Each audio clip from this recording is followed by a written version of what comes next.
Ah, the Warner Brothers studio lot. Home to legends of the screen, heroes of our collective imagination, and oh yeah, horror. But where do these terrifying stories go when the filming is done? Welcome to the Archive. This place holds some of the most memorable pieces from some of the most beloved films, and we are about to get an up-close and personal look.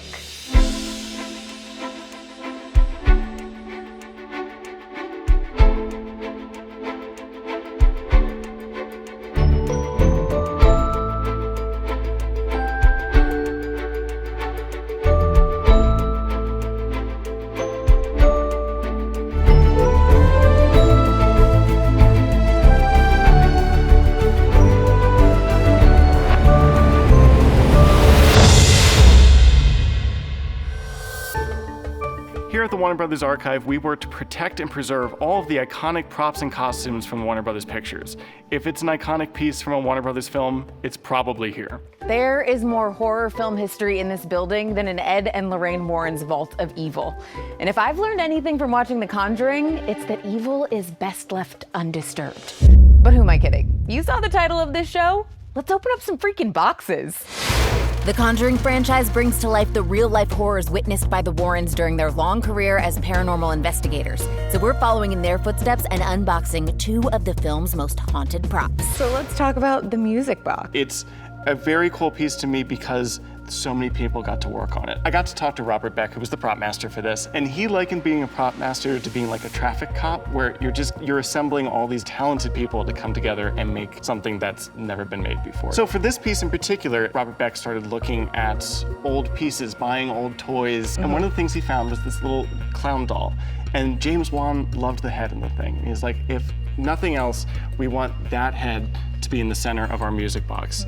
They found a carpenter in town. They had someone that had to sculpt the clown. They had someone that had to come up with this mirror gag in here. And then they had to have a painter come in and do all of these paints. So what you're looking at here is all hand painted. Wow. You've got this spiral here on the mirror, right? It's meant to be an Easter egg for Jigsaw's mask. Oh in my the Saw gosh, movie, that's as an so Easter egg for cool. James Wan.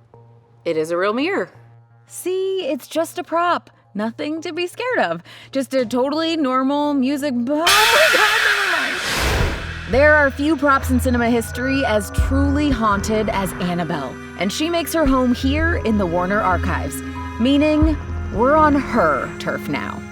Okay, so usually I like to get really close to our props, but this case is a little bit different. I don't really want to get near her. Yeah, I noticed you're off the mark, but it's okay. You can come a little bit closer. This is our Annabelle from the first Conjuring film. It's a prop that launched its own franchise in a lot of ways. Yeah. So Robert Beck was the prop master on this and was originally talking to James Wan about designing it. James Wan wanted to design the doll. Apparently he's done stuff like that before, really creative guy, but he was directing a giant movie, so he was running out of time. So he bought these companion dolls, actual dolls from the 60s, and he put them in James Wan's office. No. Yeah, just to inspire him. You know what, as we're talking about this, should we reference the doll? Would you like to meet Annabelle herself? No. You're gonna, so give me a second here. I'm not gonna lie, I haven't even looked at the doll the whole time we've been doing this interview. I've been like faking looking at you, and now you're gonna take her. Yep, sorry, it's happening. They're getting down to the wire on the movie when it comes to designing this prop, right?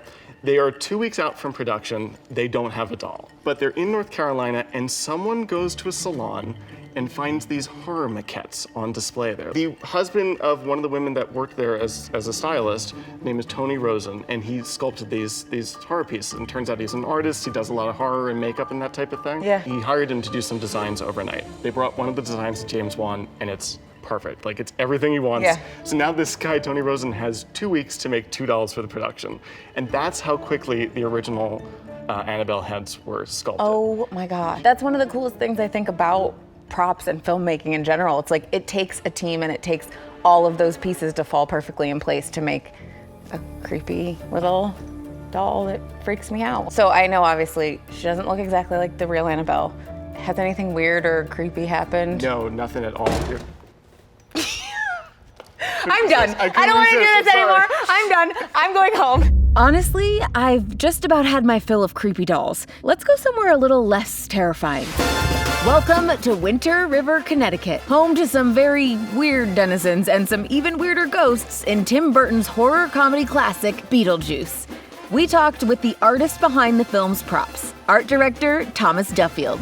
So I'm so excited to be here talking with you, but can you kind of start from the beginning? How did you get into art direction? Well, it's kind of a long story. I really wanted to be an architect. I took architecture drawing in high school. My parents moved to the West Coast, and I went to architecture school at Cal Poly. But I couldn't get a job that paid any real money to live in LA. It's a very low-paying career.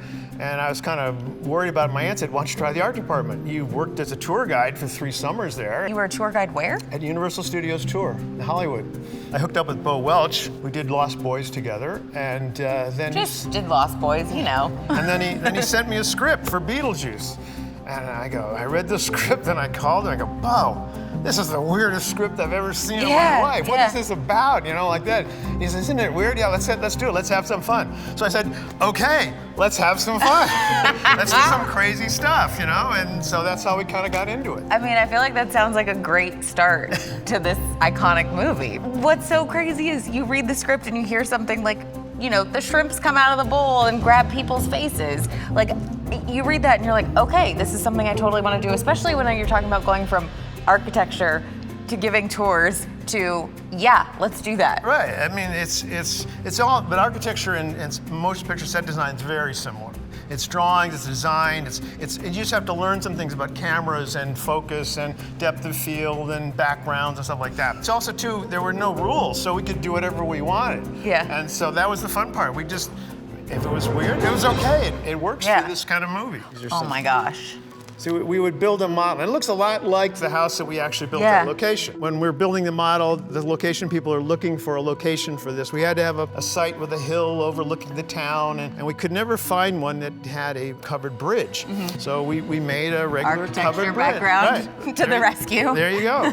So like, how long did it take you from when you read the script for the first time to starting filming? I think it was about 3 months. That sounds like the shortest amount of time when you're talking about fabricating a farmhouse. It was so happy that it came out and it came together. Bill Petrotto was our prop master on it. Tom Ackerman was our DP. But Tim's vision, there's always humor in his weirdness. You know, there's always, even though it's scary or whatever, there's always a little bit of fun in it. And now, after more than 30 years apart, it's time to reunite this artist with one of his most memorable creations. So we talked a lot about the models, and I think we have something pretty special here. How long has it been since you've seen the models? Since we finished the movie, and that's like 30 years ago. Are you ready? Oh yeah, totally. All right, let's move it away. Oh, interesting. Ooh. The thing I totally remember is the John Buick's barn where I had painted the Holstein sign on it. This is the house where at the beginning you can see Alec Baldwin take the wolf spider off the roof and take it over and throw it out the window. You see that as you come into the town, they follow the electrical wires. You see it and then it changes into the model. They try to keep the continuity of the electrical wires from the real city into the model. I mean, it's so cool seeing it like this because my brain knows that it's life-size when you're in the movie, but then there's parts of it where it goes back to the model. It's just so cool. Okay, so we have had haunted dolls, haunted music boxes, haunted towns, and haunted shrimp. I think it's time to get into a different flavor of haunting. You know what that means? It's time to bring in the interdimensional clowns. That's my clown laugh, in case you were wondering. Stephen King's classic horror novel, It, has been scaring the crap out of kids and adults alike for over 35 years. But perhaps no prop is more iconic than the one that starts it all, Georgie's boat. And it turns out there's quite a lot more to this than a quick bit of origami. Now, this is the SS Georgie that Georgie and Bill fold up in the beginning of the movie. This is one of the hero props. Christopher Geggy was the prop master on this film, and originally he was thinking this would be kind of easy. They even wanted the kids to be able to fold it on camera so you can see them putting it together. They're like, we think we can have them fold it, and then they tried it once and they're like, bad idea. Exactly. Well, by the time they kind of settled on a design for it, they're like, we should not ask kids to like act and have to do this. Yeah, when you see one by itself, you're like, a kid could have built that.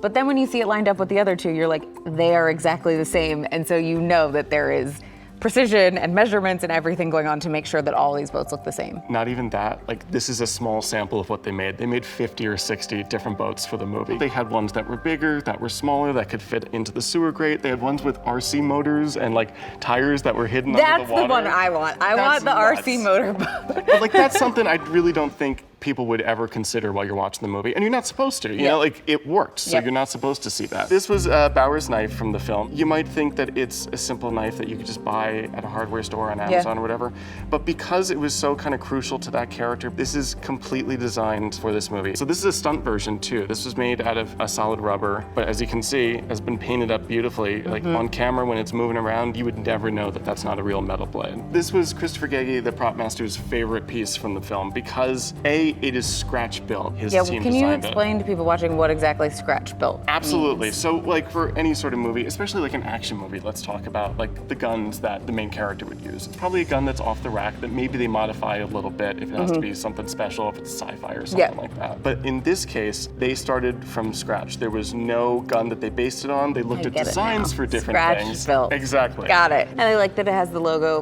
W Quality Meats. Got to bring that real world to it. I mean, it's what it was used for. Too bad Pennywise didn't know that. Yeah. Oh, well. I'm gonna be honest. I thought coming here would be like taking a walk down horror lane and it would be fun. But now that I've been here for a while and surrounded by all kinds of creeps, I'm starting to wonder how I'm gonna get out of here alive. Lucky for me, this place is patrolled by just the hero I need. John Constantine is the punk rock exorcist of our dreams. Long before John Wick, Keanu Reeves was breaking down doors and dropping holy bullets into legions of the damned. What's a girl gotta do to get her hands on that arsenal? So many of these horror films have a lot of religious iconography, and Constantine is no different. First, we have this cross here, which, whew, it's really light. It's lighter than you'd think it'd be, right? Yeah, because it looks like it's pewter or lead or something, something a little more hefty. But no, this is a resin cross that they made for the movie. So where that is the stunt version, these are the hero versions of the prop. These are the holy hand grenades. So these are Christmas tree ornaments that he is sealed up. They put the cross on it, supposedly holy water inside, and there you go. Just like a really easy, practical weapon for Constantine to have. Just every single person in my life, just know this is what you're getting for the holidays this year. Then there's the Spear of Destiny. What's the difference between these two? Yeah, so we've got two here. This is the hero metal version. This is anytime you see a prop in close-up where it's got to look as best as it possibly could, that is the hero version. Yeah, absolutely. Is anything gonna happen to me if I... No, hopefully you're okay. Okay, I'm good. I think the curse is broken. I'm good. It's very cool because it's also based on the design of the actual historical relic. Yeah. So even down to the wiring, this is supposedly a nail of Christ on the cross, you know. Crazy. So cool. So And that this is- one definitely has weight. Yeah, totally. For sure. An actual metal piece that they would have crafted. That is the hero. Whereas this is going to be a lot lighter. Okay. So Yeah, that is, this is like, I mean, if I were to stab you with this one. there you go. I'm also just gonna say how much trust there was right there. I 'cause you were trust in like, the props. You know? There you go. Oh, okay, I see. You trust the props, but you don't trust me. We'll get there.